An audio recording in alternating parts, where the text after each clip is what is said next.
Chers internautateurs et internautatrices, bienvenue dans cette Trick Track TV. Je suis ici avec Monsieur Monde et Monsieur Trulli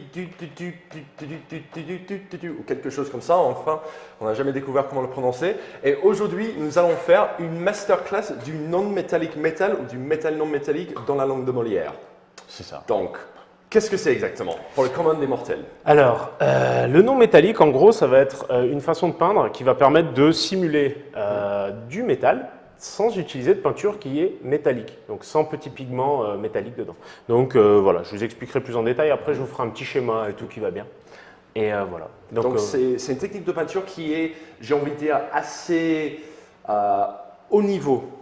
Que c'est quelque chose que c'est des peintures, les peintres débutants n'envisagent pas ou ne sont pas trop conseillés pour le faire. Mais ici aujourd'hui, justement, on veut montrer que ce n'est pas si difficile que ça. C'est ça. En fait, l'idée, c'est de désacraliser des méthodes de peinture qui peuvent paraître d'un point de vue extérieur compliquées, mais qui finalement ne le sont pas. Il suffit de pratiquer et de se mettre dedans. Donc voilà. Ouais. Et grâce à ça, pour nous aider à tout ça, il y a Trulli Dulli. C'est ça ton pseudo en vrai? Ouais, c'est comme ça qu'on le prononce. Premier coup, t'es bim. fort, toi. Pas mais t'es fort. Mais j'y ai travaillé en fait là, tout le temps avant. Mais ouais. Toute une soirée et Trulli Dulli. Pour revenir sur ce que tu dis au niveau de la technique avancée, effectivement, un débutant va utiliser la peinture métallique pour obtenir un effet métallique parce que c'est beaucoup plus simple. Bien qu'il y a une technique aussi autour de la peinture métallisée où tu peux l'amener à un niveau vraiment très avancé aussi, de retouche de la peinture métallique, etc.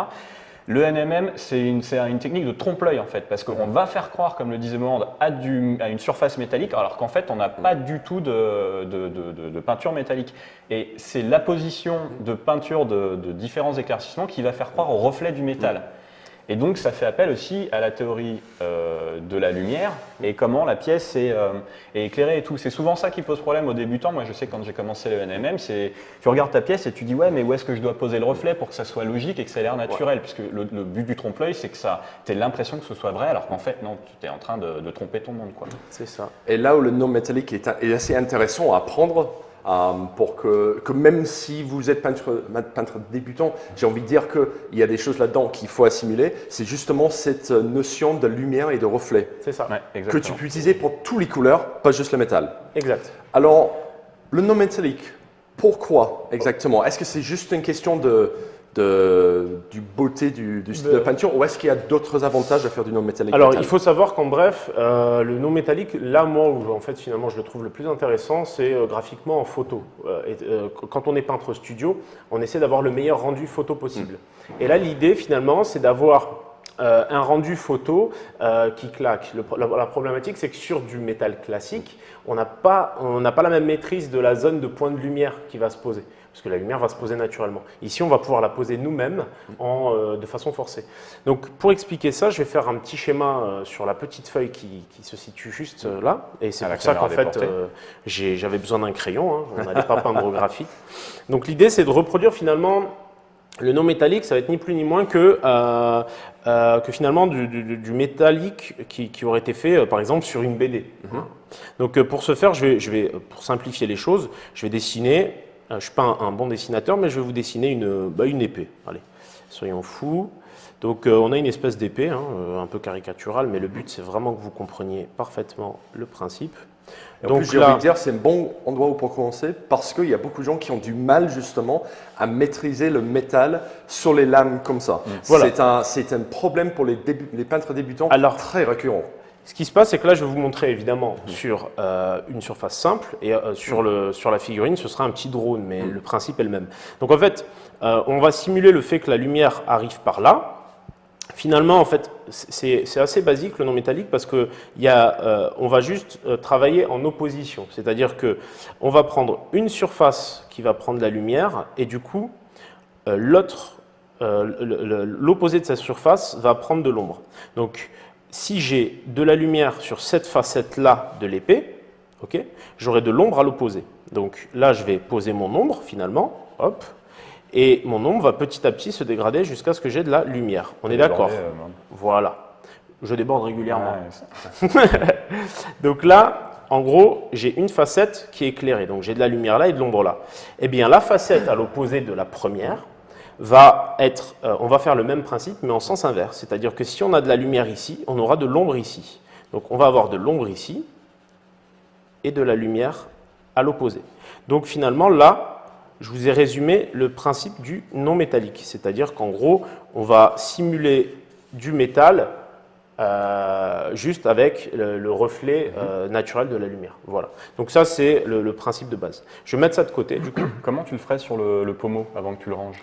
Alors, ben justement, Sur un objet qui est, tu vois, pas plat, mais on le traitera sur la pièce. enfin, circulaire. On le traitera sur la pièce. Sur une pièce, Sphérique. sur une zone sphérique, en fait, le point, ce sera un point de lumière. Ouais. Donc on va tout simplement dégrader partout autour de ce point. Donc on va avoir de l'ombre partout autour d'un point de lumière. Et on va aussi avoir de la lumière partout autour là sur les bordures. Donc en fait on va exagérer ce point. Mais de toute façon on va le voir aussi sur la pièce parce que la pièce a des formes Il y a des assez parties, sphériques ouais. aussi. Donc on va pouvoir traiter les deux. Mais là sur des formes sphériques on va fixer un point de lumière et pousser la lumière vers ce point. C'est ce qui est intéressant aussi avec le non métallique, on n'est pas dépendant, du reflet naturel de la peinture métallique. Voilà. Donc, quand tu as dit pour les peintures studio, ça te permet de mieux contrôler le visuel Exactement. entier. Le Donc, visuel pour final. ceux d'entre vous qui n'ont pas compris, Monsieur Monde est donc une peintre professionnelle.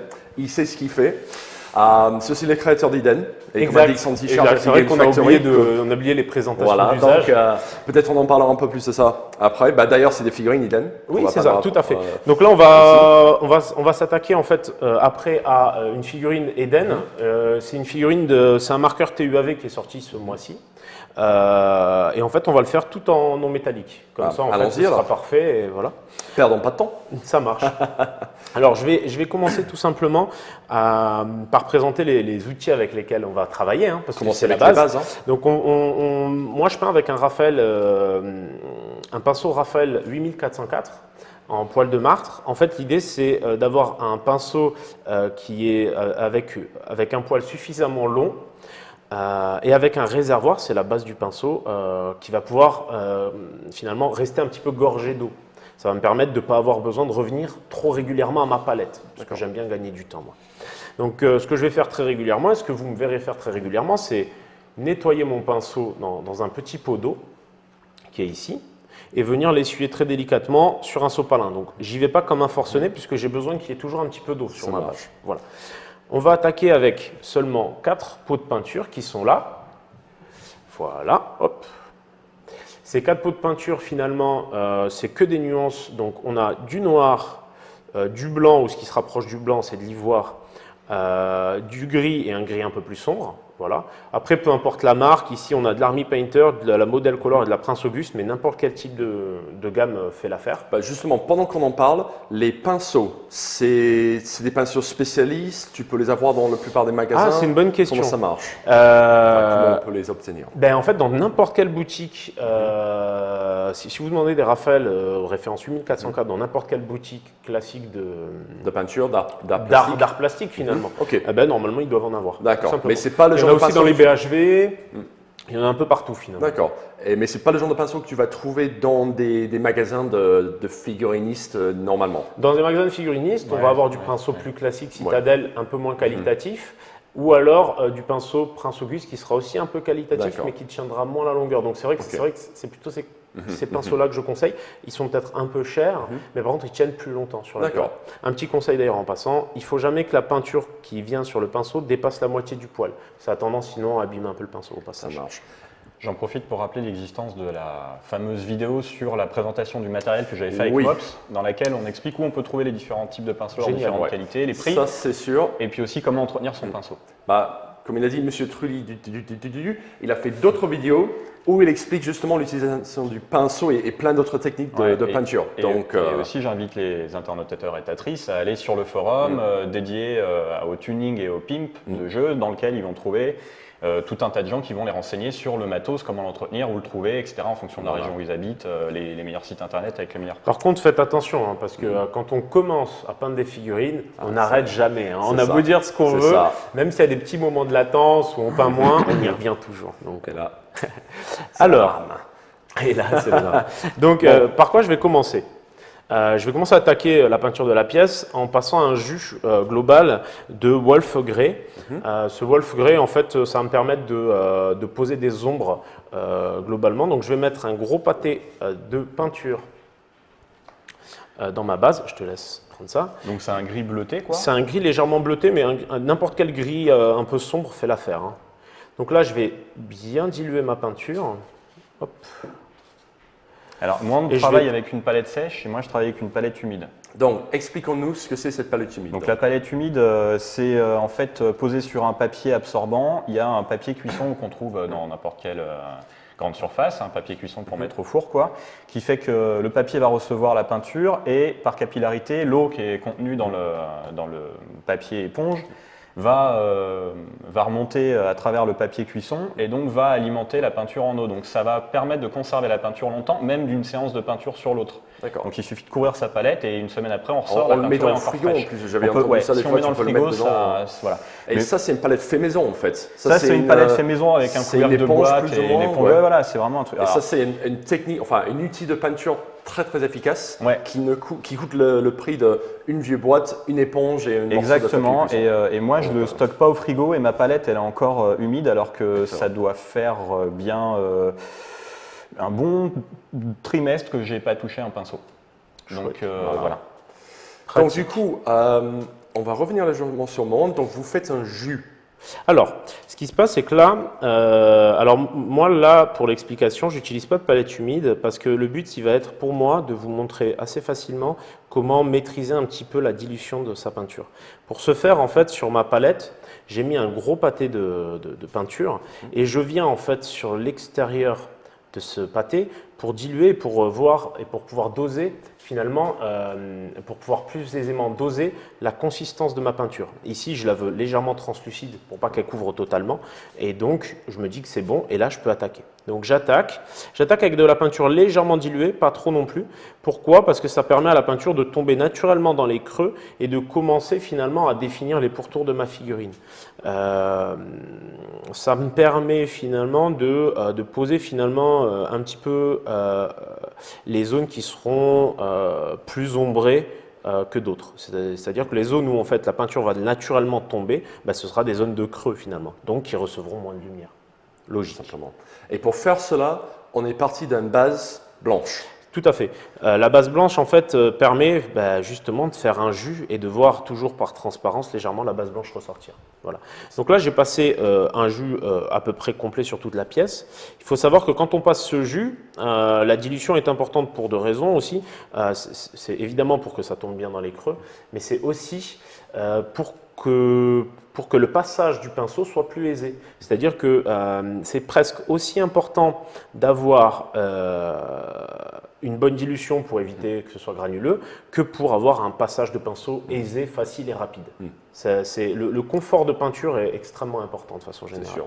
Voilà. Donc là, je renettoie mon pinceau en attendant tranquillement que la peinture sèche et ça va aller assez vite parce que dans le studio, Il fait un petit peu chaud. c'est ça. Je vais tranquillement commencer à baser mon socle en noir. Le but de baser mon socle en noir, c'est tout simplement de voir un peu plus, de façon un peu plus claire le travail que je vais faire sur la pièce. Exactement. Ouais. Parce que d'habitude, le socle, on le base plutôt à la fin. Mais voilà. Là, Alors, en parlant de dilution de peinture, la maîtrise de la dilution est plus difficile avec la palette humide. Donc, la palette humide, c'est pas forcément à conseiller tout de suite aux débutants, parce que vu que la peinture est tout le temps alimentée en eau, C'est dur de contrôler. c'est un peu plus dur de contrôler. Je vois. Donc, faut vraiment avoir l'habitude. Enfin voilà, c'est un coup à prendre en fait. Mais ça fait un obstacle de plus aux débutants qui va être moins à l'aise parce qu'il va avoir ça à gérer. Sachant que la dilution de la peinture, c'est quand même déjà quand tu as fini par la maîtriser ou en tout cas t'en sortir un peu, ça te facilite le travail mais de manière hallucinante. C'est ce que disait moi. Ça permet d'appliquer la peinture plus rapidement, plus facilement, de manière plus homogène, et d'éviter d'avoir des taches et de faire plein d'aplats pour avoir une couleur uniforme. Donc ça, c'est vraiment un gros point, la dilution de la peinture. Comme disait Mo, c'est en fait ce qu'on n'a pas appuyé dessus, je suppose, c'est que là, on est parti sur une technique assez avancée, mais en fait, c'est là, pour commencer, c'est des techniques que n'importe quel peintre débutant peut s'appliquer parce que c'est la maîtrise du contrôle de la peinture. C'est ça, c'est exactement. Et j'ai envie de dire que si vous avez fabriqué une palette humide pour faire pas pour faire des couches diluées, voilà, diluées, pardon. Si vous avez fait une boîte avec, j'ai vu des mecs faire ça avec des boîtes à emporter, ce genre de choses. Ouais, tu as ça forcément un couvercle, et le couvercle, ça devient un palette normal. Donc, tu as les deux. C'est ça. Rien ne malin. s'empêche d'avoir les deux. Très malin. Donc, je peux pas. C'est un pote qui m'a appris celui-là. Donc, Ah, mais c'est bien. Ouais, ouais. Bon, on apprend tous de quelqu'un, hein, moi-même. ah bah ça, ah ouais, je veux moi j'ai dire, beaucoup appris de mots. Tout le monde a, voilà. Moi, c'est vrai que j'ai beaucoup appris avec, avec les anciens de chez Racam, que ce soit Martin Grandbarbe, Oui, parce que Jérôme tu as commencé Otramba. avec les grands. c'est ça, Jérôme Non, Otramba, les Guillaume grands Emery. commencent avec mots. Ah ouais, c'est un bon façon de tourner. Ouais. Moi, j'aurais quand même tourné dans l'autre sens, hein, parce qu'ils m'ont appris beaucoup. Oui, mais c'est parce que c'est toi qui le dis. Oui, c'est sûr. Donc là, je vais me rapprocher un peu de ma pièce pour commencer à checker un petit peu. Donc on voit déjà la Donc, différence, c'est que Mo il a fait son socle et moi j'en suis encore à finir de poser mon aplat sur Ouais, mais là, sur le drone. Là, c'est l'expérience qui parle. Ben ouais, Je veux ben dire, ouais. en fait, mais mine de rien, c'est pour ça que je dis que c'est hyper important d'avoir une bonne dilution, parce que ça permet d'aller aussi plus vite. Donc là, on voit assez naturellement que ma peinture a eu tendance à tomber légèrement dans les creux. Et du coup, en fait, on peut commencer à avoir des zones plus claires que d'autres, malgré tout. Donc c'est intéressant. Je vais quand même passer un petit peu plus sur certaines zones. Est-ce que tu suggérerais par là que par exemple le travail d'éclaircissement, assombrissement serait déjà fait par le simple fait de la dilution correcte de la peinture? J'irai pas jusque là parce qu'il faut quand même une analyse comme celle que j'ai faite sur la zone d'épée. Ouais. Mais par contre, oui, ça facilite grandement. C'est systématique, ça facilite grandement le travail qu'on va faire par la suite. C'est quoi la taille du pinceau que tu utilises? C'est un taille 1. En fait, c'est un taille 1. En fait, il faut savoir que contrairement à ce qu'on croit, on n'a pas nécessairement besoin de peindre avec un pinceau très petit. La taille n'est pas si importante que ça. Pourquoi? Parce que finalement, on a beau peindre avec un taille 1 ou un taille 2, la pointe est tout aussi fine. Donc Quand on va le pinceau pouvoir, est de qualité. Ouais. c'est ça, quand le pinceau est de qualité. Et c'est pour ça que vous me verrez de temps en temps refaire ma pointe. C'est-à-dire que je vais venir porter le pinceau à la bouche, humecter en faisant tourner légèrement le pinceau. Pourquoi? Parce que ça me permettra de refaire la pointe et d'avoir une pointe aussi fine que sur un 3-0 ou un pinceau extrêmement fin. Donc l'intérêt du 1, c'est que on peut couvrir beaucoup de surface quand on en a envie et aussi de très petites grâce à la pointe. Donc voilà. Là, je vais commencer, pour commencer à vous montrer tout de suite, pour entrer un peu dans le vif du sujet, je vais venir maintenant prendre un petit peu de gris clair. Ça va, Non, je Trulli m'appelle Julie? Xavier moi. Xavier ou Trulli Julie? Alors, parce que c'est pas ton vrai prénom, Trulli Julie, en fait. non, C'est marqué étonnamment sur non. son certificat de naissance. Alors moi, c'est Vincent Trulli Julie. En fait, Trulli, voilà. c'est son deuxième prénom et Julie, son troisième. Bien. Parce que tes parents étaient joueurs aussi. Ouais. Donc là, en fait, du coup, sur ma palette, je vais mettre du gris. Hop, je vais légèrement décaler ma palette pour vous montrer que cette fois, encore une fois, je vais venir secouer mon pinceau, l'essuyer. Donc en fait, on n'est pas obligé de changer de palette à chaque fois qu'on change de couleur. Non, du tout. En fait, on va mettre toutes les couleurs J'essaye- sur la j'essaye même ça pour palette. essayer de tout poser petit de temps en palette, temps hein. des questions stupides en fait. Ouais, mais de ce niveau-là, c'est dur. Quand même. Mais c'est pour que les débutants, les vrais débutants se sentent à l'aise et se disent bah non mais attends quand même là, enfin tu vois. Mais ce mec est con. C'est lui. il Ouais, peut ouais, faire. mais je pense que tu as gagné. On va mettre. Du coup, parce que, donc, je reviens sur mon explication rapide. Je nettoie bien mon pinceau, je le fais glisser. Et en fait, je viens sur le côté de la peinture pour gérer ma dilution. Ok. Cette dilution, je veux que la peinture elle soit légèrement translucide pour que finalement, en la passant et en la poussant dans la direction que je veux, ça me permette de gérer en fait la concentration de peinture. Je vais vous montrer, ce sera beaucoup plus efficace que de la parlotte. Du coup, là, je vais poser ma main sur la main qui tient la pièce pour être plus stable. Et je vais venir en fait travailler cette zone-là. Cette zone-là, l'intérêt, c'est que ça va un peu représenter ce qu'on a fait, ce que je vous ai montré sur l'épée précédemment, à savoir que je vais décliner deux facettes, c'est cette facette-ci, hop, et celle-là. Et du coup, si, comme je vous ai dit précédemment, je vais venir légèrement avec du noir pour redéfinir les choses, si je viens mettre... Légèrement la tête, non. Voilà. Bien sûr. Si je viens mettre... Merci, Jamie. Si je viens mettre du noir sur cette partie-là, dans ce cas-là, je devrais venir mettre du noir sur cette partie en bas, parce que c'est les deux faces opposées. On est d'accord. Ce noir, je vais pouvoir légèrement le dégrader. Il suffira d'avoir une consistance un peu plus diluée. Donc là, je vais venir pousser mon noir, en fait. De sorte à ce que, hop, le léger dégradé de noir se crée. Une fois cela fait, et là je vous le fais que sur cette petite zone-là avant de commencer à attaquer toutes les autres zones, je vais venir, hop, je vais poser du blanc sur ma palette. Là, tu as mis du gris clair ou pas déjà? J'ai pas vu ça. Là, j'ai mis un léger point de gris clair, en fait, tout simplement. Et j'ai redéfini. À l'opposé du noir. Hein, c'est ça. que je À suive l'opposé un peu, du noir, d'accord, exactement. je te suis. Mais c'est bien que tu le répètes parce que, en fait, là, mon but, c'est de vous montrer la manip de façon un petit peu rapide, que vous voyez les choses apparaître. Et après, je reprendrai la même manip. Aux autres endroits. C'est ça. J'ai tendance de temps en temps, et vous verrez quelques peintres le faire aussi, à décharger mon surplus de peinture sur mon pouce. Ça me permet finalement d'avoir moins de peinture sur mon pinceau et de pouvoir mieux doser. Donc là, je viens tout de suite sur l'arête pour rehausser mon blanc. Et je vais venir à l'opposé de mon noir pour pousser mon blanc et à l'opposé du noir aussi de l'autre côté pour pousser mon blanc. Je ne sais pas si on me voit bien, tu me dis Jamie. Hein. Non, on le voit bien. Hein. Super. Moi, je vois bien en tout cas. Et ce qui est extrêmement important aussi sur le non métallique, ça va être pour continuer à rehausser, l'intérêt va être de booster toutes les arêtes. C'est-à-dire qu'on va devoir essayer de pousser toutes les arêtes au blanc. Et là, au moins sur la caméra, on commence déjà à voir un effet.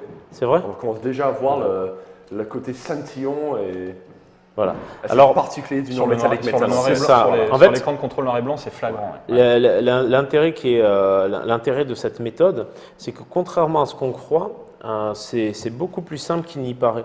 Pourquoi? Parce que je vais venir très rapidement, enfin finalement tout le monde a du blanc et du noir. C'est les deux couleurs. Donc basiques. il suffit d'avoir finalement du blanc et du noir pour pouvoir faire du non métallique. Et pour ça, en fait, c'est génial. Et c'est pour ça que je pense qu'il faut désacraliser ce genre de méthode parce qu'au final, ça n'a rien de complexe. C'est juste qu'il faut réussir à s'y ça, coller et s'essayer. Bah, surtout là où ça devient une technique avancée et c'est là où internautateur, internautatrice, je vous conseille de suivre de très près, c'est le contrôle de la peinture. Quelque chose qui est vraiment pas difficile à comprendre, un peu tricky à mettre en œuvre, mais une fois que vous avez ça, vous avez 90% des bases de la peinture. C'est vrai, c'est vrai. C'est vraiment l'optique le plus important. C'est pas de mettre trop de peinture, pas de mettre pas assez, de diluer juste un petit peu. Et une fois que vous avez l'œil, vous avez entraîné un petit peu, ça vous sauvera tellement de temps. C'est ça. En fait, l'idée, elle est de se dire, en fait, ça va être un investissement de temps au départ, mais ça va être très intéressant parce que par la suite, on va pouvoir gagner énormément de temps sur les différentes étapes de peinture. Ici, je commence à attaquer un petit peu des zones qui sont particulières pour le non métallique parce que c'est des zones un peu sphériques, comme on disait tout à l'heure. Et dans ce cas-là, en fait, sur des zones un peu sphériques, comme une coupole, on va pousser donc la lumière, donc là la peinture blanche, vers un point de lumière. Et ce point, voilà, une fois qu'on a poussé, on va laisser sécher. Pourquoi je laisse sécher? Parce que la peinture est très liquide. Si je continue à insister, elle risque de s'arracher. Donc je vais continuer tranquillement, finalement, à rehausser toutes mes autres zones. Ce que je fais, c'est que par exemple ici, sur l'espèce de grille, je vais pousser d'un côté et de l'autre. Donc à chaque fois, à l'opposé. Je vais toujours rehausser mes arêtes, comme je l'ai dit précédemment. Et je ne vais pas hésiter à amener ma peinture, hop, à chaque fois, vers les zones définies. Donc là, ça a eu le temps de sécher. On voit qu'en séchant, la peinture a tendance à s'estomper, évidemment. Donc, on va rajouter du pigment, mais en touchant une zone un peu moins large. Plus ça va, plus mon mouvement, finalement, est assez court.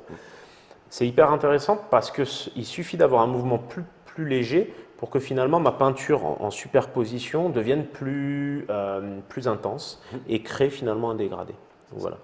Ce qu'il faut savoir, c'est que sur les derniers points de lumière, contrairement à ce qu'on croit, on va avoir tendance à dégrader de moins en moins. Pourquoi? Parce que plus on va avancer, moins on aura besoin d'avoir quelque chose de dégradé, de clean, et plus on va avoir besoin finalement d'intensité. Là, je vais vous montrer de nouveau. Donc, je vais diluer beaucoup moins, et là, vraiment, je vais venir poser des points de lumière. Et c'est ces points de lumière-là qui vont finir par rendre vraiment cette espèce d'aspect non métallique. C'est le petit éclat qui C'est attire l'œil. ça, En fait. c'est le petit éclat qui attire l'œil et qui fait très souvent la différence. C'est vrai qu'on a les peintres qui essayent de progresser, souvent s'appuient toujours sur l'adage qu'il faut énormément diluer. C'est un fait, oui, il faut énormément diluer.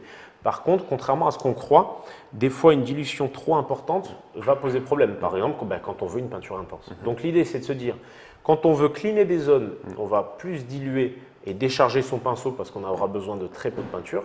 Quand on va vouloir avoir plus d'intensité, dans ce cas-là, on va faire l'inverse. On va un peu moins, moins diluer. Par contre, on va tapoter la peinture plutôt que de la tirer à droite, à gauche. Je ne sais pas si des internautes ont des questions. Non, ça parle beaucoup de blanc entre le nouveau tableau blanc et, et la peinture blanche. Ouais. Ah ben oui, non, mais on s'est dit, on s'est tous passé le mot évidemment. Ce qui est marrant, c'est qu'on ne s'est pas concerté. Hein. Il m'a dit, je couche la figurine en noir ou en blanc. J'ai dit en blanc direct. Ouais. En plus, je ne suis pas du tout. Hein. Donc c'est la preuve qu'on ne s'est pas concerté. Donc du coup, pour vite repasser sur les peintures, un peu comme on a fait pour les pinceaux, là on a du peinture Army Painter, Model Color et Prince Auguste. Donc Army Painter, c'est plutôt j'ai envie de dire, du gamme pas cher. Ça ne veut pas dire que c'est mauvais, mais c'est un gamme assez, ouais, c'est du pas cher, j'ai envie de dire. Model Color et Prince Auguste, c'est un peu plus haut gamme. Ben, en fait, Mais au niveau qualité, moi je trouve que on ressent pas forcément le fait qu'Army Painter soit moins cher. Exactement, c'est sûr. ben, c'est ça qui est hyper intéressant en fait, c'est que toutes les gammes ont leur intérêt, c'est-à-dire que toutes les gammes ont des couleurs phares qui sont hyper intéressantes et toutes les gammes ont des couleurs qui sont un peu moins techniquement intéressantes. Parce que finalement une couleur c'est pas seulement ce qu'on voit, c'est aussi sa texture, sa réaction à la dilution, tous ces petits détails là qui font qu'en fait une peinture elle peut avoir une super couleur mais être tellement désagréable à passer qu'au final ben, tu l'utilises très peu, voire rarement, voire peut-être même jamais. Donc l'idéal est de se dire, voilà, moi j'utilise très souvent des peintures qui m'ont dans un premier temps plu en termes de colorimétrie, quoi, parce que finalement j'ai flashé dessus, et ensuite dans un deuxième temps, des couleurs qui ensuite réagissent bien à la dilution. Ça va être vraiment les deux points clés. Mais bien réagir à la dilution ne veut pas dire nécessairement ne pas faire de grumeaux. Parce que si on veut par exemple faire un effet de rouille, ben, on aura envie que la peinture fasse des grumeaux. Et dans ce cas-là, ben, voilà, on aura besoin d'une peinture qui aura tendance à faire des petits grumeaux. Et ce sera très bien comme ça. Donc là, je continue tranquillement avec mon blanc à rehausser toutes les arêtes, à pousser mon blanc sur les zones de lumière. C'est assez intéressant comme technique aussi parce que ça permet, comme disait Jamie, hein, je le répète un peu, d'apprendre à gérer sa dilution. Et techniquement, ça change énormément la donne. Une bonne gestion de dilution, ben, ça change tout. Ça permet d'aller plus vite. T'en sais quelque chose, Jamie. C'est pas comme si tu en avais pas peint des kilotonnes des figurines. Ouais, malheureusement, je n'ai pas peint des kilotonnes de figurines, malgré ce que les gens peuvent se dire. Mais... c'est quand même...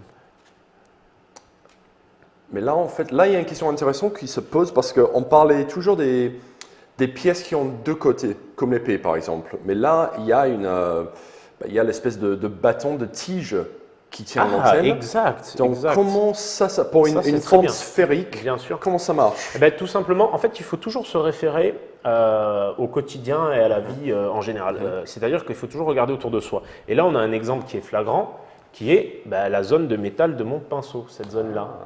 Et en fait, quand on la regarde, on voit que, bon, il faut exagérer le tir, mais en définitive, on a un trait blanc qui traverse et vers lequel la lumière va se focaliser. Et le reste sera plutôt sombre.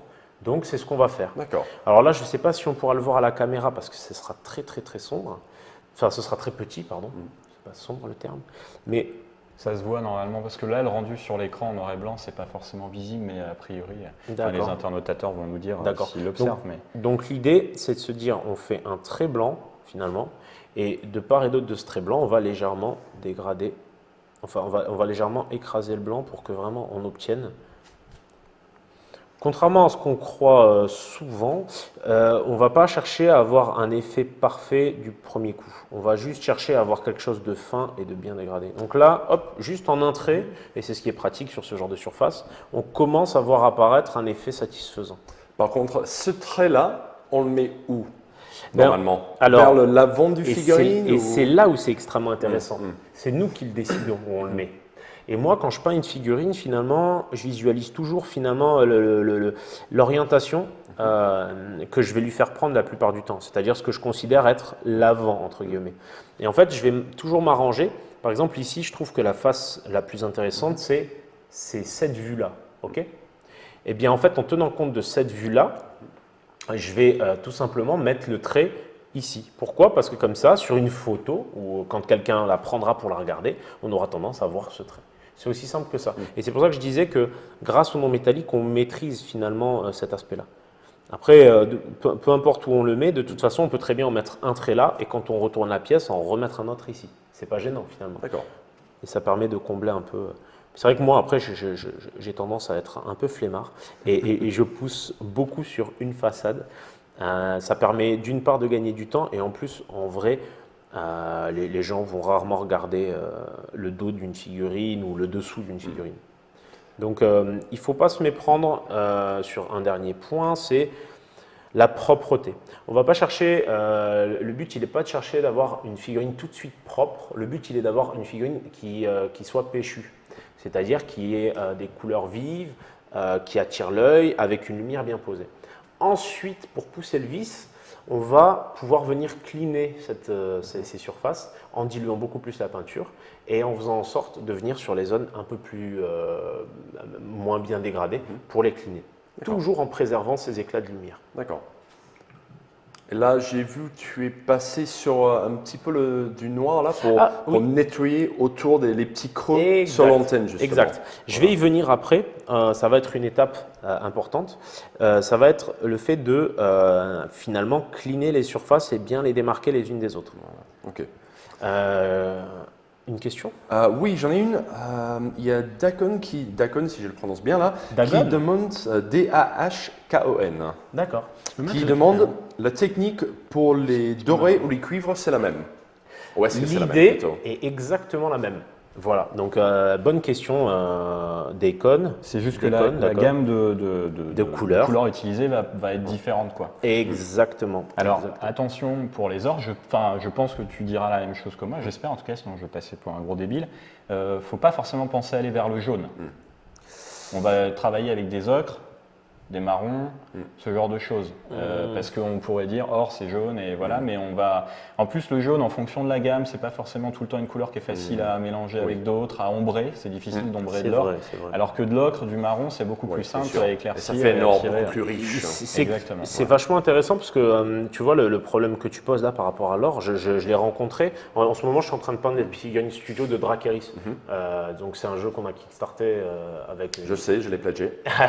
Mais bon, peut-être les internautateurs ne savent pas. Ne connaissent pas. Dracaris, c'est un jeu qui est sorti via. Tu étais venu en parler ici, je crois. Ouais, je suis venu. Ben oui, tout à fait. Et du coup, en fait, là, donc normalement, la sortie est bien prévue pour décembre ou janvier, je ne sais. Voilà. Donc on va livrer aussi vite qu'on pourra. Et là, en ce moment, je peins les figurines studio qui vont finalement sur les emballages, les photos qui viennent sur les emballages. Et les nains dans Dracaris ont beaucoup d'or sur eux. Donc la question s'est posée et c'est vrai que Trulli Dulli a bien résumé, c'est-à-dire que la grosse difficulté avec l'or, finalement, c'est quoi? C'est de réussir à avoir un joli aspect sans que ça fasse trop flashy, jaune poussin. Donc ça fasse roro. C'est ça. Donc on va venir avec effectivement des couleurs plutôt ocre, ce genre de choses. Par contre, j'insiste sur le fait que oui, il faut quand même passer par quelques étapes de jaune pour avoir un or péchu. Parce que ça va être important finalement d'avoir quelque chose. Mais l'or, le jaune, pardon, ça va vraiment être vers la fin. Pas vraiment, je dirais en couleur intermédiaire et puis aussi à la fin. En fait, les deux. Très bien. Les deux. Donc voilà. Pour justement faire ces points dont tu en parles. C'est ça, exactement. Ces points qui vont tout de même toujours finir par être légèrement blancs. C'est-à-dire on va toujours venir couper avec à la fin un léger liseré de blanc. Ça c'est systématique. On finira toujours au blanc et au noir. Ouais, parce que c'est cet éclat. C'est l'éclat du non métallique. Bien sûr. C'est pour représenter vraiment le fait que le métal a tendance à briller sur ses extrémités. Et puis pendant qu'on est sur le sujet des autres couleurs, j'ai envie de dire que si tu cherches à faire une surface vraiment brillante, donc si par exemple tu peins, allez, je sais pas, des gros robots et que vous avez envie que l'armure soit bien brillant à la manga presque, c'est la même technique, juste avec une autre palette de couleurs? Non, mais alors bien brillant dans le sens légèrement bleuté ou ça va vraiment dépendre du rendu qu'on veut atteindre. Mais oui, l'idée est la même. C'est-à-dire qu'on va venir avec toutes ces étapes, sauf que si on veut que ce soit légèrement brillant et super clean, ça va nous demander plus de temps à cleaner ensuite. C'est ce qui est pratique avec Eden, vu que c'est du post-apo, on n'a pas besoin que ce soit clean. C'est vrai que c'est pas très clean. On n'a pas besoin. Et c'est ça, c'est pratique du coup. Là, je suis en train de faire quelques étapes au noir. Donc, comme tu le disais tout à l'heure, ça va être une étape importante. Pourquoi? Parce qu'elle me permet de redéfinir un petit peu. Donc je viens toujours, comme sur le même principe, rehausser mes arêtes, mes creux finalement, sur tout le pourtour. Hop là. Donc il faut toujours que je fasse attention à avoir un peu de recul. C'est pas évident parce que d'habitude, évidemment, je me rapproche un peu plus de ma figurine. Ouais. Mais là, le but, c'est quand même que vous puissiez à peu près tout voir. Donc je suis un peu moins précis, mais par contre ça me permet de vous montrer plus Commence clairement. pas à chercher des excuses. Hein. Et t'en es où toi avant de parler? Parce J'ai que fini. Mais bien sûr. Ah non, Bizarrement, il débite là-bas, je le vois. Hein, J'essaye de suivre, mais oh là là, au Ah secours. bah là, Enfin, on voit la coupe du maître. J'en hein, suis ça. carrément pas là, quoi. Ce qui est rassurant pour lui finalement aussi. Hein. Mais c'est la première fois que tu fais du non-métallic metal? Non, toi, non, ou- c'est pas la D'accord. première fois. Mais bon, en j'ai fait, cru que tu me demandais à moi. Comme je disais à Mo, je commence à peindre une figurine tous les 6 mois à peu près. C'est jamais la même. Et du coup, je me suis déjà essayé au non-métallic metal, évidemment. C'est pas ma première fois. Mais c'est vrai que tu vois ce que je veux dire. Je subis un peu la comparaison. Donc, même s'il est évident qu'il n'y a pas de comparaison possible, j'essaye de ne pas être trop à la traîne quand même. Quoi. Alors moi le truc c'est que bon là là. là en fait pour que tout le monde puisse faire une voir, grosse comme bêtise. je l'ai dit, je vais vite. C'est-à-dire que j'hésite pas à mettre des coups, à Bien rentrer. sûr, ouais. Le but c'est vraiment que les gens voient les choses évoluer. Mais il faut savoir prendre son temps. Comme je l'ai dit, la phase d'acquis d'expérience est plus longue. Mais par contre c'est vraiment plus intéressant. Ensuite tu verras Trulli Dulli, tu vas gagner du temps quand tu feras d'autres pièces. Donc l'intérêt il est là, c'est de miser là-dessus pour le moment. Et voilà. C'est ça. Là, juste pour la forme, je vais juste te demander, pour que les choses soient plus nettes, de me donner du vert, s'il te plaît. Ouais. Un vert bien flashy. Ça va juste me permettre en fait de peindre la lentille verte, d'accord. qu'on y voit plus clair, tout simplement. C'est un verre plutôt néon, j'ai envie de Oui, dire. c'est un vert très très très lumineux. En fait, on voit que mes peaux ont vécu. Hein. Donc c'est un vert très lumineux. Ce vert, il va me permettre en fait de faire tout simplement la zone de. Et là, même principe, on Je met un remonte. petit peu de peinture et Hop, on va le bien verre le est contrôler, lumineux. le diluer un petit peu. Cette fois, on va pas se prendre la tête. Je vais y aller un peu comme un goré parce que Ok. plus le verre est clair et moins il est couvrant. Donc là, je vais carrément le prendre et le tapoter sur ma surface cette fois.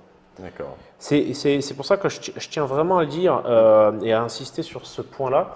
En fait, finalement, il y aura une dilution pour chaque type de choses qu'on voudra faire. Il ne faut pas que les gens se cantonnent à du extrêmement dilué. Par moment, il faut aussi faire du un peu pâteux, quoi. J'exagère hein, parce que c'est jamais vraiment pâteux, mais ça permet vraiment d'avoir une bonne accroche. Donc là, en fait, pourquoi j'ai passé cette diode en vert? Parce que c'est hyper important en fait au fur et à mesure des étapes de ne pas se frustrer et finalement d'avoir une bonne lisibilité d'ensemble. C'est aussi pour ça que j'ai peint la base en noir et c'est aussi pour ça que là, du coup, je vais revenir avec mon noir pour continuer petit à petit à redéfinir les zones. D'ailleurs, on peut voir que là, j'ai débordé sur la base. Voilà, honte. C'est pas important, mais là, du coup, je l'ai vu, donc je m'en occupe. Donc, plus ça va aller, et plus finalement, on va fignoler les détails de cette face-là. De temps en temps, j'ai tendance à légèrement humecter pour pas avoir à repasser jusqu'à mon pot d'eau. Bon, globalement, je le déconseille quand même parce que c'est pas forcément sain. Voilà, moi j'ai tendance à m'oublier là-dessus. Donc là, je vais venir faire le pourtour de. Je sais pas si le verbe m'oublier là-dessus est vraiment approprié, mais C'est-à-dire, ah oui, je m'oublie sur le fait de ne pas lécher mon pinceau. Il faut pas lécher son pinceau. C'est pas Donc là, tu es en train de juste passer un petit coup de noir autour autour de la lentille, diode, c'est ça, ouais. pour bien j'ombre. la définir. Carrément. ça, Ouais, c'est une d'accord. technique qui s'appelle le lignage en fait. Oui, tout à fait. C'est-à-dire que ça permet de bien séparer les différentes zones de la figurine pour qu'elle soit assurer plus une meilleure lecture de la, pour qu'elle soit de la- plus de la lisible. figurine. D'accord. Exactement. Donc c'est pas une étape forcément simple parce qu'il faut avoir un noir franc et donc avec une dilution maîtrisée parce que si on le dilue trop, ça va finir par être Par s'étaler partout. par s'étaler et du Ouais. coup on va voir les couches du dessous par transparence, alors que là c'est comme un dessinateur qui va contourer son dessin ou un encreur quoi. Mais du coup c'est plus difficile à maîtriser parce que si on fait un trait de travers, eh ben, ça fait du noir franc sur une zone où on ne voulait pas, donc il faut le rattraper derrière. C'est ce qui m'arrive en ce moment, c'est pour ça que j'en parle. Hein. Et du coup, voilà, c'est pas forcément une technique facile parce que ça demande un petit peu de dextérité. Et j'ajouterais que finalement, ça rentre ainsi, c'est toujours la même discussion, c'est toujours le même point, c'est vraiment une question de dilution, de gestion de son pinceau. C'est-à-dire qu'un pinceau, on va utiliser la pointe, on va utiliser aussi le flanc du pinceau, et en fonction du résultat qu'on veut, on va plus ou moins. Donc là, je redéfinis tous les creux. Hop, là, du coup, je fais en sorte d'avoir de la peinture suffisamment diluée pour que très facilement, elle rentre dans les creux.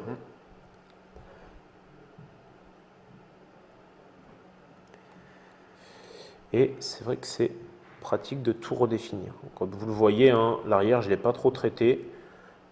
Bon, alors moi, par exemple, je suis en train de faire mon lignage, donc c'est fait à l'apport, mais vraiment, et ce qui fait que je vais être obligé de repasser de la peinture par-dessus des trucs que j'avais déjà fait et que je pensais être fini. Alors que Mo, du coup, lui, il a plutôt tendance à faire son lignage et il gâche pas ce qu'il a fait précédemment. Ça m'arrive aussi, je te rassure. Hein. Il ne Mais faut pas croire que… Encore une fois, l'expérience joue à ce moment-là et fait que plus on va pratiquer, plus on va être précis, plus on va éviter de se redonner du travail. Là, je suis en train de me redonner énormément de travail. Oui, c'est sûr, c'est sûr. Mais en même temps, on doit en passer par là. C'est ça. Pour Et maîtriser. il y a toujours du bon. Ce que je conseille toujours dans les cours de peinture que je donne, c'est de toujours préserver malgré tout. Même quand on fait des erreurs, on a quelque chose à préserver dans l'étape qui suit en termes de correction. C'est-à-dire que si par exemple tu as fait des linings trop noirs, bah, c'est pas grave. Au moins ta zone de noir sera bien intense. Donc il faut que tu gardes cette intensité. Voir le positif aussi dans l'erreur et essayer d'exploiter l'erreur. C'est ce que tu suggères. Exactement. C'est un conseil. C'est même un conseil de vie, ça. Tu vois. C'est au-delà de la peinture. C'est carrément philosophique. Moi, ce qu'on dit, là. Trick track, nous vous accompagnons à faire Oui, partout. C'est ça, pas que le jeu. Dans pas que la peinture, vos maintenant il y a de la étapes de peinture. laser, C'est clairement, voilà. Ah bah, Donc, tout d'un coup, on voit beaucoup mieux. On a ces petits points de couleur qui permet de ressortir toute la métallique en fait. Voilà. Donc je ne sais pas si du coup les internautes voient ça, s'ils peuvent. Bah, attends, on va le voir un petit peu mieux. Je suis pas sûr que tu puisses Ah zoomer. non, on est plus, totalement tu sais. zoomé là. Ah bon, Ouais, d'accord. ouais. Hop, Mais par hop. contre, je peux la Voilà. lever peut-être. Hop, hop. Ah non, non, c'est. Non, très Voilà, mauvaise c'est idée. Mais bon, non, je pense que là, je pense qu'on le voit bien. En fait, ils me diront s'ils ne le voient pas. Non, apparemment, c'est excellent. Oh, merci, c'est gentil. Alors, moi, je prends tout compliment. De toute façon, c'est un principe. Non, il y a déjà beaucoup de gens qui disent que ils aiment beaucoup la façon dont on explique et qu'ils vont retaper la vidéo plusieurs fois. C'est vrai? Oh, génial.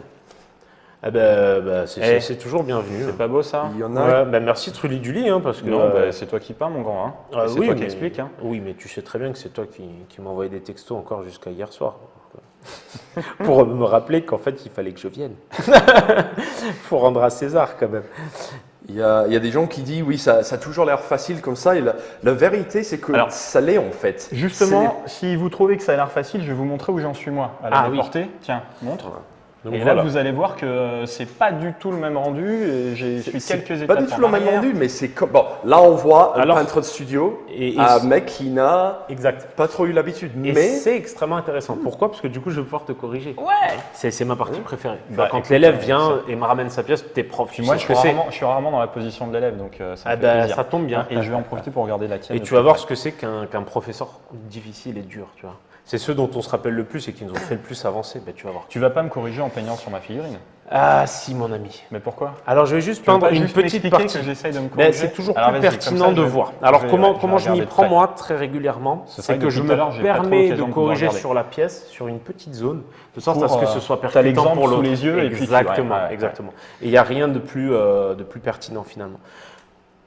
Je demande rarement son avis à l'élève, d'ailleurs. Non, mais c'est un principe éducatif. Bah de base. déjà, un point hyper important, cette zone est assez mortelle au final. Elle est vraiment bien traitée, je trouve. Du coup, en fait, il y a juste un point, c'est que voilà, il faut que tu sois un peu plus clean et en gros que tu rehausses un peu plus tes Ouais, les arêtes. arêtes, ouais. Voilà, c'est aussi simple que ça. Mais globalement, cette zone est plutôt réussie. On est d'accord.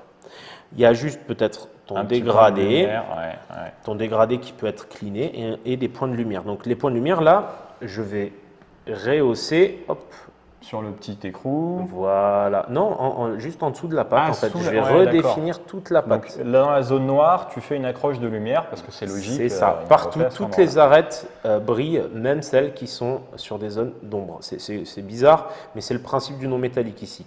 On est là pour faire des choses graphiques, pas forcément logiques, parce que C'est du trompe-l'œil. c'est du trompe-l'œil. Donc le trompe-l'œil implique de toujours exagérer. Tu vois, j'ai débordé sur ton sac aussi. Et d'ailleurs, ça me ramène un petit peu sur quelque chose que quelqu'un a dit tout à l'heure, sur le fait que pourquoi on ne compte pas sur la lumière naturelle de la pièce pour juste faire les ombrages sur des aplats.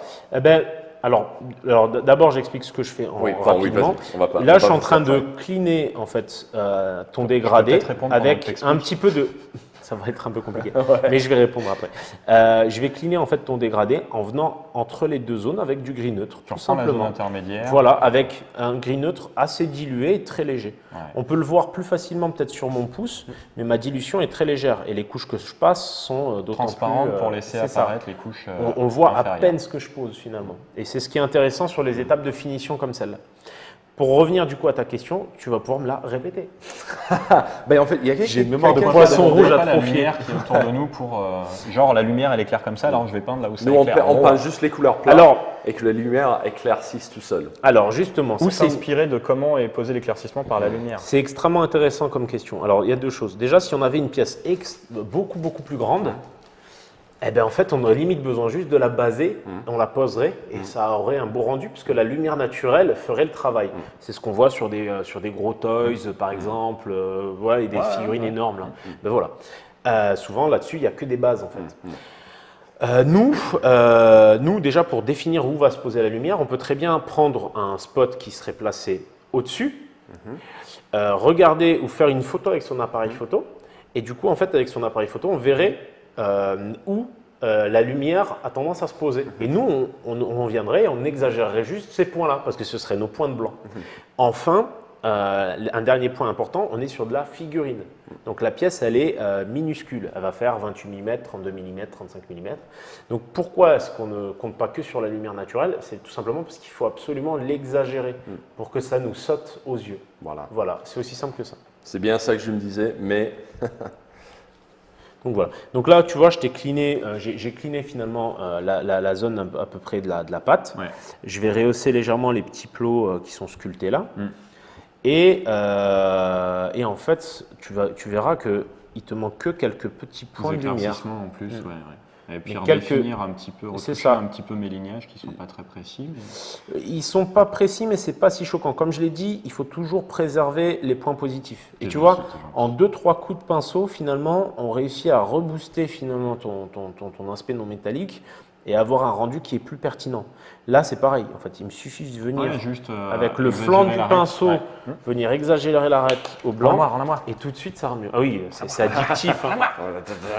Et tu vois, c'est toujours intéressant de voir faire et de voir corriger. Mais oui, carrément. Parce que ça permet finalement de prendre un peu de recul. oui, exactement.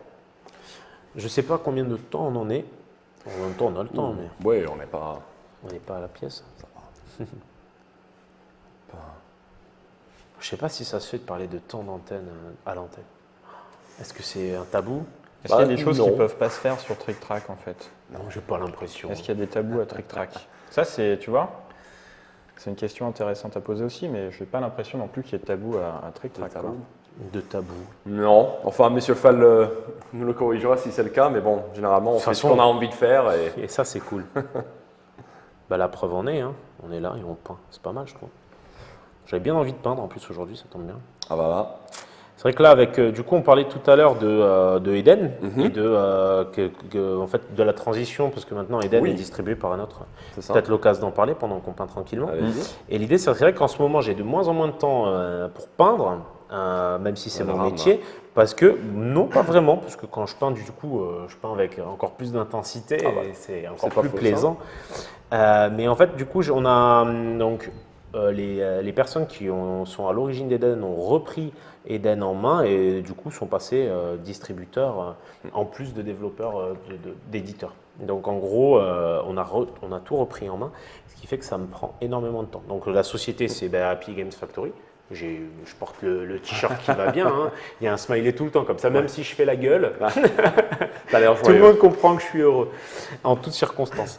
Et du coup, en fait, ça permet finalement d'être plus proche des joueurs, tout simplement. Ça ça se permet voit de maintenant. redynamiser. Ouais, tu le ressens?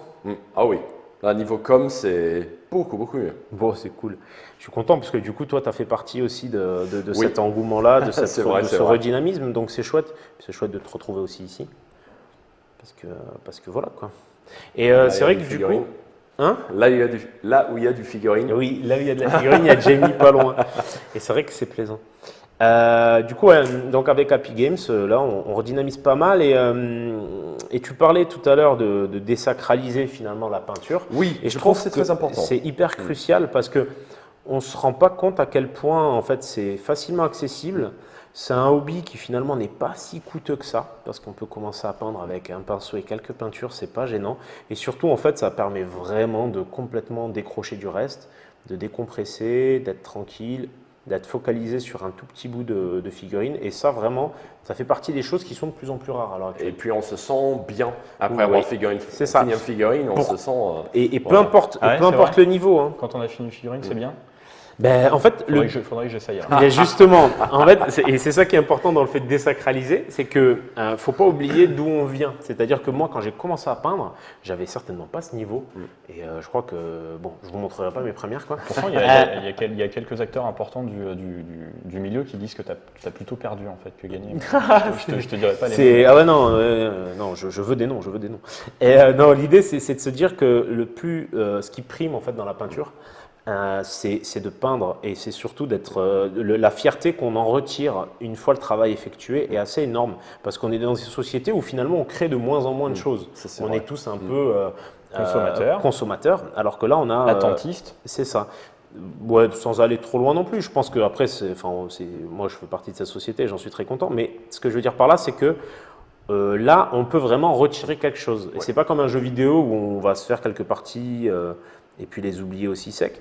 Ici, on donne de l'importance aux petits bonhommes qu'on peint. Et finalement, quand on perd sur le champ de bataille un de ces petits bonhommes, bon, ça fait toujours un peu plus mal, quoi.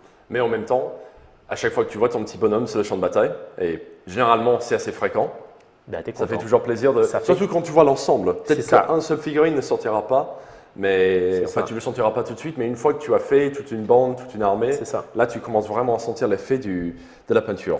Et d'ailleurs, à ce propos, nous, en fait, avec Happy Games Factory, on va essayer de développer de plus en plus des petits week-ends en boutique Paint and Play. Alors, le principe est simple, c'est que on va venir un samedi, du coup, les gens seront encadrés.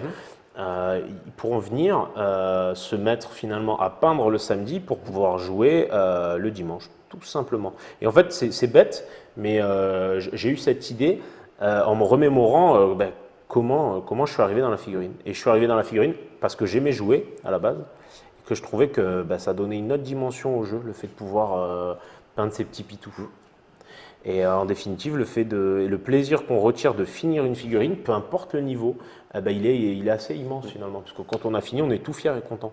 Bah, c'est ça qu'on appelle le hobby en Oui, général. c'est vrai. En fait, c'est vrai qu'en anglais, hobby, ça veut juste dire une sorte de passe-temps. C'est ça. Mais quand les figurinistes, les joueurs de figurines parlent de the hobby, c'est vraiment le fait d'acheter, de monter, de peindre et ensuite de jouer avec ces figurines. Ça comprend toutes ces parties-là et c'est ça qui permet de ce domaine-là de se démarquer un petit peu. C'est ça, c'est ça. Et c'est vrai que moi, à la base, j'étais un gros.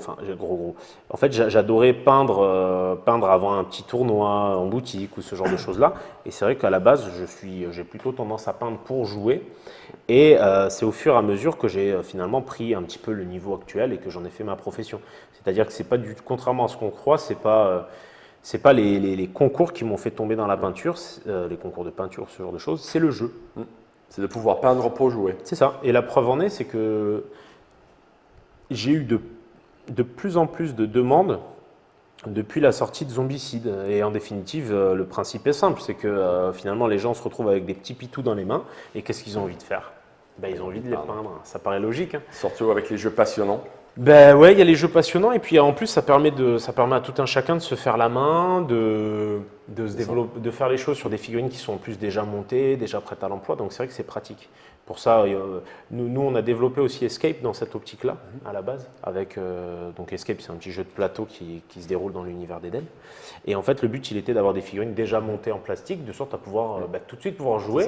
Et pour d'autres, pouvoir tout de suite aussi peindre un petit peu. Parce que en plus, ces figurines-là, ils ne marchent pas juste dans le jeu d'Escape, mais ils marchent aussi dans le jeu d'Eden. Oui, c'est vrai. Au passage, oui. Et Pour nous, c'était pas mal. Ouais. Ça faisait un petit crossover intéressant. Et ça nous permettait aussi de basculer un peu dans le jeu de société. Et aussi, de l'autre côté, de pouvoir potentiellement tenter des gens qui sont dans le jeu de société. Il y a peut-être des questions ou il ne faut pas hésiter. Là, je regarde vite fait. Je pense que là, ils sont en train de parler d'une nouvelle table. Ah non, Jumanji, heureusement que c'est de l'acrylique, vu que Mohan lèche son pinceau. Oui, c'est la peinture acrylique, ce n'est pas du tout toxique. Ouais. Donc, Oui, après, ne c'est vous vrai inquiétez pas pour que. lui. Non, vous inquiétez pas pour moi, mais c'est vrai que je vais essayer de faire en sorte de le faire de moins en moins. Mais dans les faits, ça fait gagner un tel temps que c'est vrai que j'ai pas tendance C'est ça. à arrêter, malheureusement. Après, non, normalement, l'acrylique n'est pas toxique, mais autant éviter, quoi. Moi, c'est vrai que c'est devenu un automatisme Oui. tel que malheureusement, ça fait partie des mauvais réflexes, on va dire, de la profession.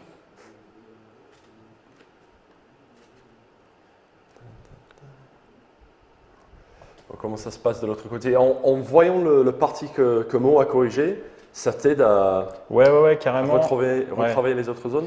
Ouais, puis je regarde aussi un peu la figurine de Mo. Du coup, je vois qu'il éclaircit. Il n'a pas hésité à vraiment partir dans le blanc, enfin dans l'ivoire, sur beaucoup de zones. Et du coup, là, tu vois, je suis en train de rehausser.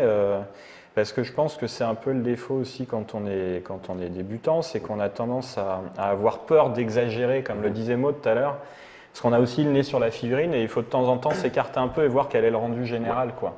On a peur d'exagérer, d'aller trop vers le blanc ou trop vers le... Voilà. Mais ouais, ça m'aide pas mal. Je retouche un peu la zone qui m'a repris aussi parce que je trouve qu'il a fait quelques erreurs. Ah bah oui, l'erreur est humaine, hein. Mais Non, je déconne, évidemment. non, je pense qu'il y a toujours moyen de reprendre de toute façon. Je te rassure là-dessus. Au contraire, c'est cool. Mais non, ça se passe bien. C'est assez rigolo de peindre à côté de quelqu'un qui fait un petit peu le modèle à atteindre, si tu veux. Parce que du coup, on jette un œil, on se dit ah ouais, d'accord, donc là, ouais, j'en suis là, lui, il est déjà là, ça veut dire que d'accord. Mais c'est vachement En parlant déjà là, enrichissant de regarder tout ça, quoi. C'est vraiment sympathique. Là, je vais repasser sur un truc que moi j'avais trouvé. En fait, moi j'aime bien peindre, mais j'ai du mal des fois à m'y mettre. Et ce que j'ai trouvé, et comme beaucoup de gens, c'est que de peindre en groupe, de faire des soirées de peinture, Ouais. où voilà, on met de la musique ou un film à la con, on est 3 ou 4, on C'est peint, vrai. on papote, on vanne bien sûr. Voilà, et Ça aide et énormément. ça aide énormément voilà, de se motiver et aussi d'apprendre toutes les petites techniques. C'est différentes. vrai, c'est vrai. C'est d'ailleurs, tu vois, c'est marrant que tu en parles parce que nous, du coup, à Epic Games Factory, dans les locaux, tout simplement, tous les jeudis soirs, j'invite souvent mes potes et c'est vrai qu'on peint tous ensemble. Donc, c'est hyper pratique. J'ai quelques peintres studio qui viennent. Donc, Sébastien Lavigne, Dark Iron Studio, c'est, je crois, son pseudo. Sur Facebook et tout ça, bah lui vient, il y a pas mal de peintres aussi plus casual, hein, donc il y a vraiment tous les niveaux et c'est vrai que c'est sympa quoi. Ça motive énormément à sortir les pinceaux. Donc voilà, donc là je vais me concentrer un petit peu sur la zone, sur l'espèce de zone de diode.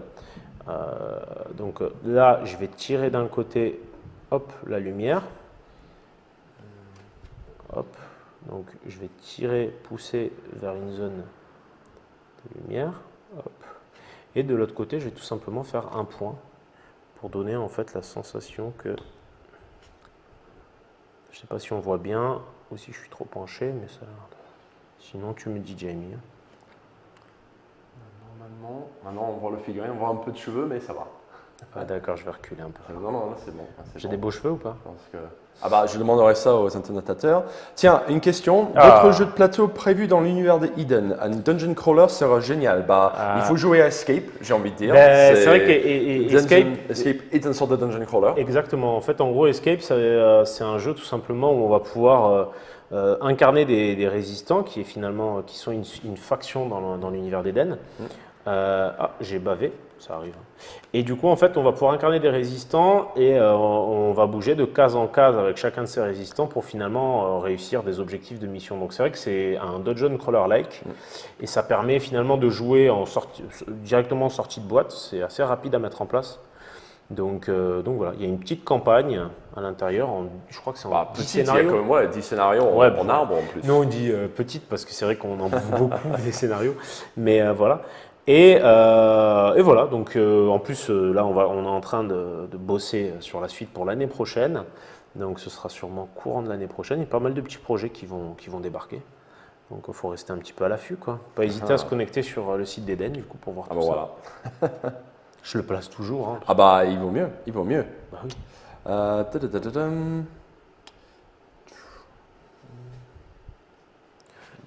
Donc là, je rehausse hop, au blanc toutes mes petites... Oups, ça arrive à tout le monde de se planter, hein, la preuve en est. C'est que là, quand on fait une erreur, souvent ce qui est pas mal, c'est de venir foutre un max d'eau sur son pinceau et venir frotter avec son pinceau. Hop. Avant que la peinture sèche, histoire de la diluer un maximum. Il faut être un peu énergique, mais ça passe bien la plupart du temps. Et en fait, je viens avec... Il faut pas se compliquer la vie, c'est-à-dire qu'en gros, il y a du volume sur la pièce, donc en venant avec le flanc de mon pinceau et en tapotant très légèrement sur le haut, ça me permet de rehausser chacun de mes petits rivets qui font le pourtour de la pièce. Et ça, c'est pas mal. En effet, les gars, n'hésitez pas à poser des questions parce qu'il y a des gens qui disent que c'est superbe d'avoir des peintres sous la main pour leur poser des questions. Donc n'hésitez pas, ils sont là pour ça d'ailleurs. Ouais. Et je pense que vu le succès de ce vidéo, on va essayer de faire ça un peu plus souvent. Enfin, personnellement, j'aimerais bien. Avec un pinceau à la main, peut-être la prochaine fois. Hein? Avec quoi? Avec un pinceau à la main la prochaine fois, on ne sait jamais. Pourquoi pas, mais carrément, ça serait génial. Oui, Dacon, c'est lui qui a demandé s'il y avait d'autres jeux d'Eden. Il disait, il pensait plus à une Descent-like. Et d'ailleurs, j'ai envie de dire que ça pourrait être intéressant de faire des sortes de héros post-apo. Je pense pas que ça a été fait encore. Non, pas encore. Et c'est vrai que, en gros, ce qui est intéressant, c'est que Escape, peut-être, et c'est, je pense, dans ce sens-là qu'on le développera à l'avenir, peut être une extrêmement bonne base, justement, pour étoffer le principe et avoir un système d'XP et tout ça. Donc, on y réfléchit tranquillement, mais ça verra le jour, je pense, sous un an ou deux, comme d'habitude. Comme on a une petite structure, les projets avancent, on essaye de tout faire avancer, donc on y va petit à petit. Mais... D'ailleurs, par exemple, sur Escape, les derniers petits points par rapport au Kickstarter, c'était des petits bots qu'il fallait qu'on envoie. Donc là, c'est pas mal parce que du coup, on va pas tarder, si tout se passe bien, à les recevoir et on pourra nous-mêmes les renvoyer. Donc ce sera une bonne chose de faite. Tout à fait. Et ça nous permettra d'attaquer l'année sereinement. Ah bah oui.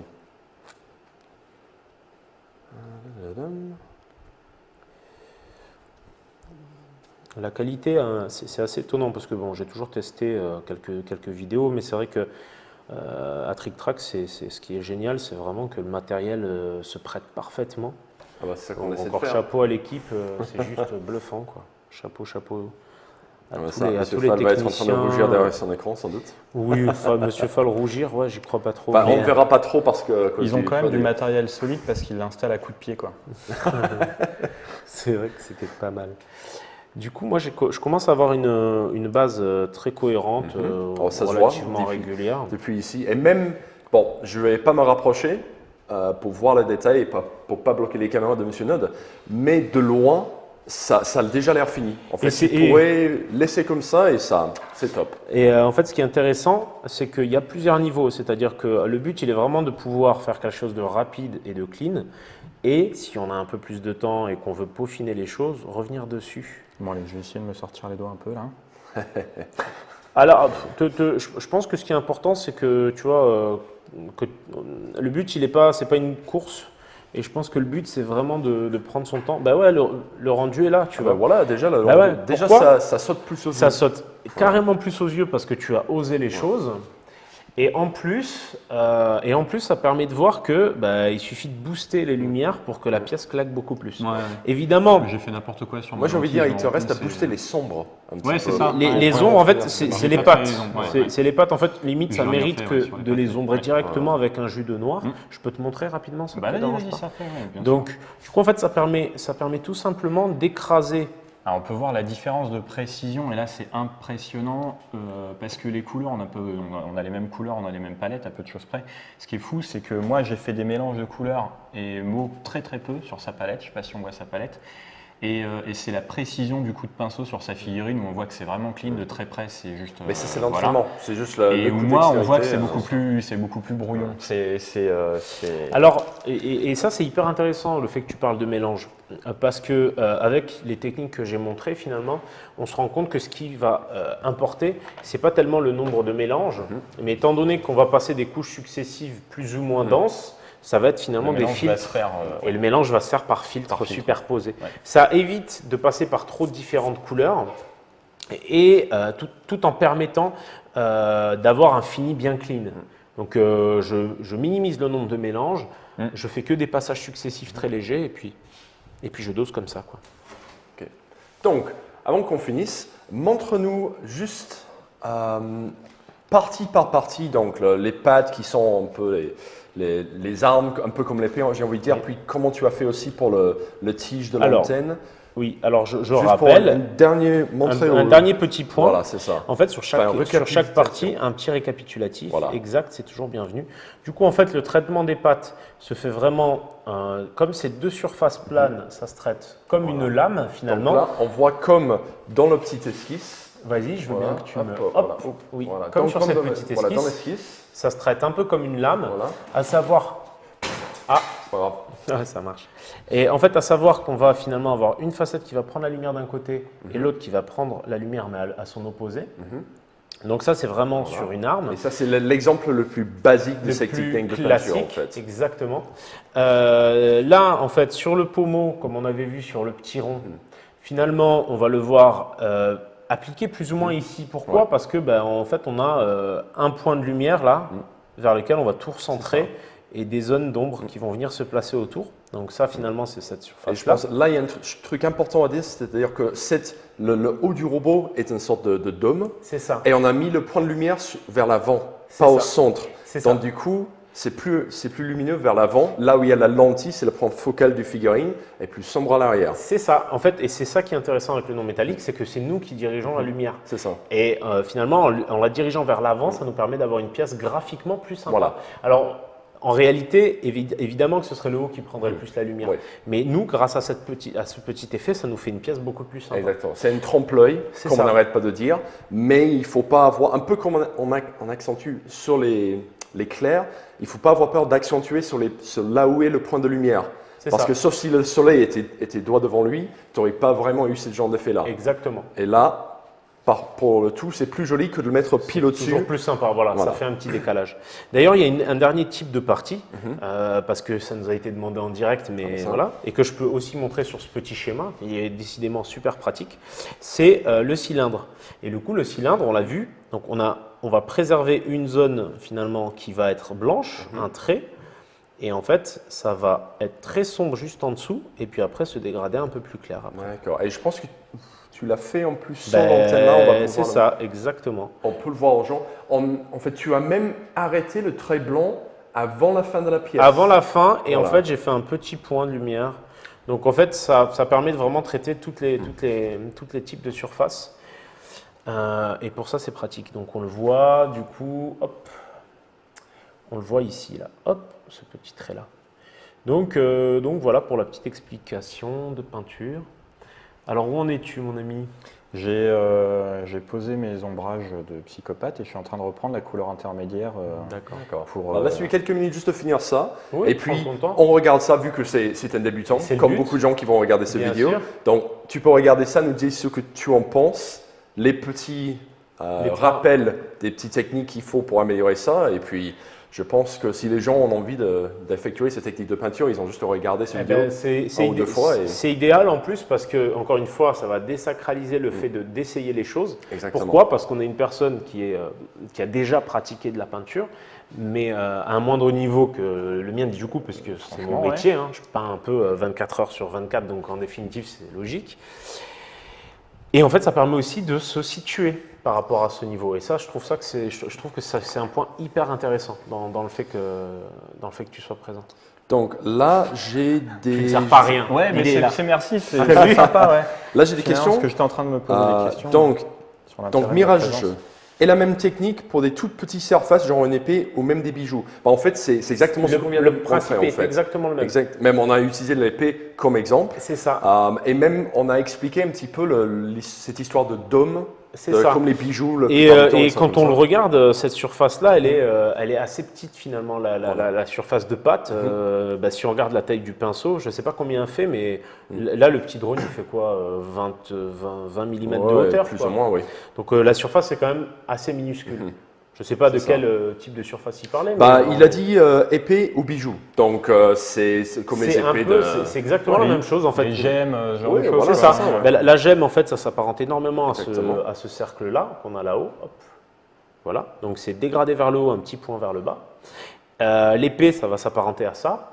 Et tout ce qui est gemme et tout ça, ça va s'apparenter effectivement au cylindre, donc au point de lumière avec un petit rayon en bas.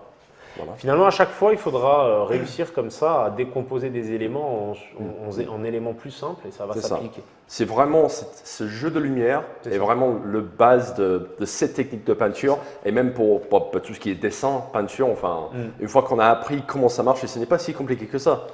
Finalement, c'est toujours une question de pratique. Il faut savoir se lancer, se jeter à l'eau et en plus, ça procure un plaisir assez cool. Donc voilà. Et puis juste d'observer en plus. Pas seulement cette vidéo, mais comme tu as montré tout à l'heure, juste en posant le pinceau pour voir comment la lumière se colle à une tige. Voilà. Alors, jeune padawan. Dracodar, j'ai un peu la même question justement. J'ai une fuite de zombicide. Le gars qui a un fusil, est-ce que ça choque si c'est juste ça ou il faut plutôt une fuite quasi complètement fait en métal non métallique? Au contraire, le non métallique s'applique sur certains petits détails parce que ça permet en plus d'alléger la figurine parce que ça va être du gris, du blanc et du coup l'arme sera moins lourde. Et en fait, au contraire, il ne faut pas hésiter à décrocher certains éléments en non métallique parce que ça les fera sortir du reste sans alourdir la figurine. Donc ton fusil en non métallique, c'est parfait. En fait. Par contre, je ne sais pas s'il voulait le dire dans ce sens-là, mais bon, on va préciser quand même. Si tu as peint d'autres parties en vrai métal, il vaut mieux soit faire du vrai métal, soit du métal non métallique sur toute la figurine. Parce que là, sinon, ça commence à… C'est ça. Si ce n'est que sur des armes modernes, finalement, souvent les armes ne sont pas en métal. Elles sont noires, légèrement rehaussées au gris. Donc ça brille moins. Donc on peut aussi se permettre ça et ça permet d'alléger la figurine. Bon, allez, pas de Voilà, le petit chef. Ben voilà, c'est pas mal du tout. Ben c'est beaucoup mieux. Pourquoi? Parce que les contrastes sont extrêmement marqués.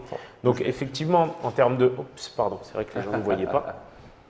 Donc, en fait, ce qu'on remarque, c'est que le point crucial, il est finalement dans le fait de doser les contrastes. Là, on sent bien qu'il a bien dosé les contrastes. Il a bien écrasé finalement les pattes. Du coup, la coupole ressort beaucoup plus.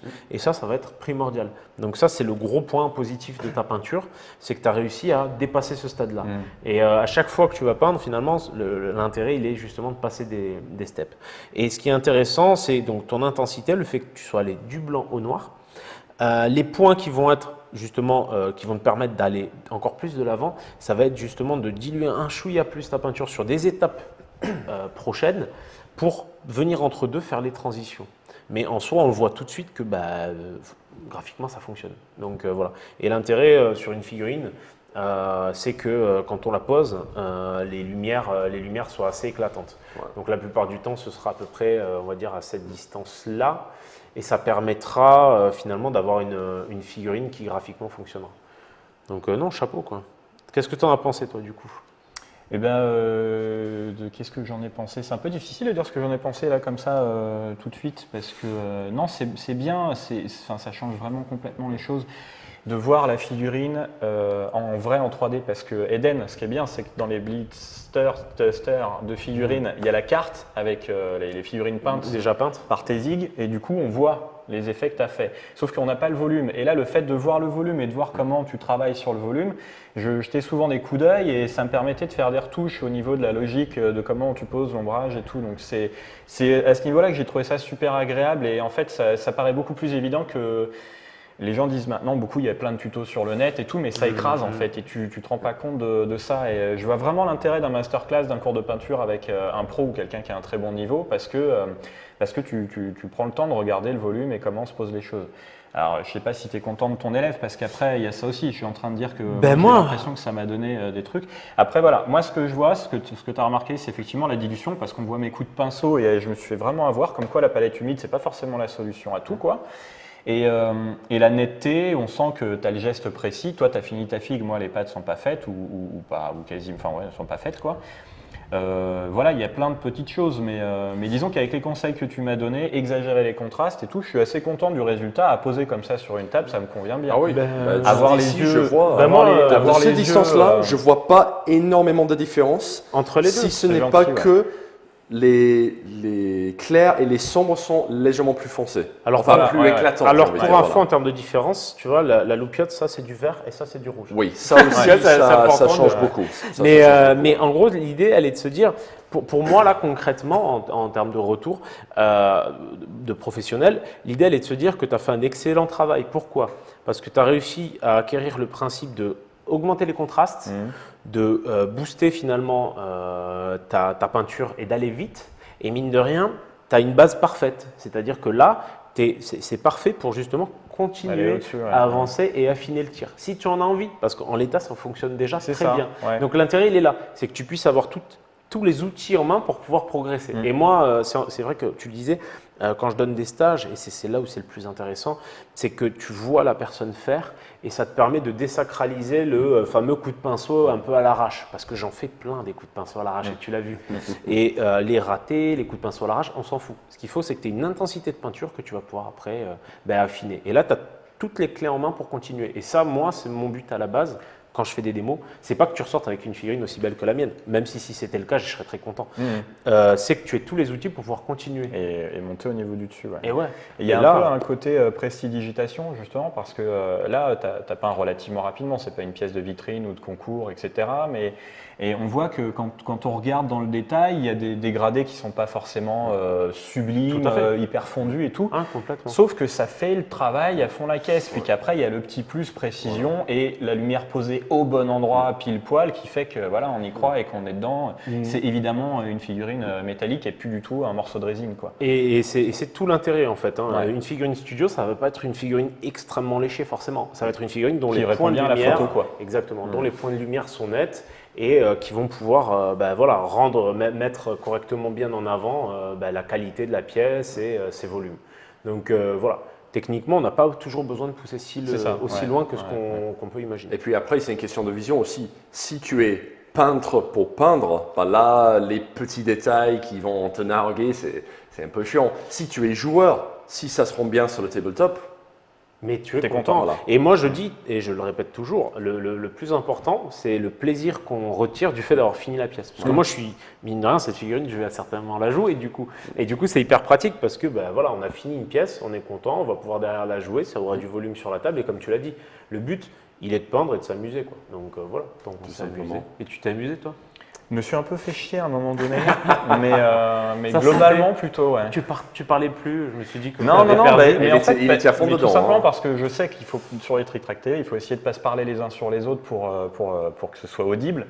Et étant donné que tu donnais beaucoup d'explications et que, alors pas trop, hein, mais tu donnais des explications, c'était riche en enseignements, je voulais absolument pas interrompre non plus parce que je pense que ce qui intéresse les internotateurs, c'est plus de voir ta tête et de t'écouter toi plutôt que d'écouter le newbie, quoi. Oui, mais il ne faut pas te déjouer trop parce que justement, il y a des gens qui disent que le fait, comment tu as commencé, comme mot tu as corrigé et ce que ça donne maintenant, ça donne beaucoup d'espoir d'après le chat.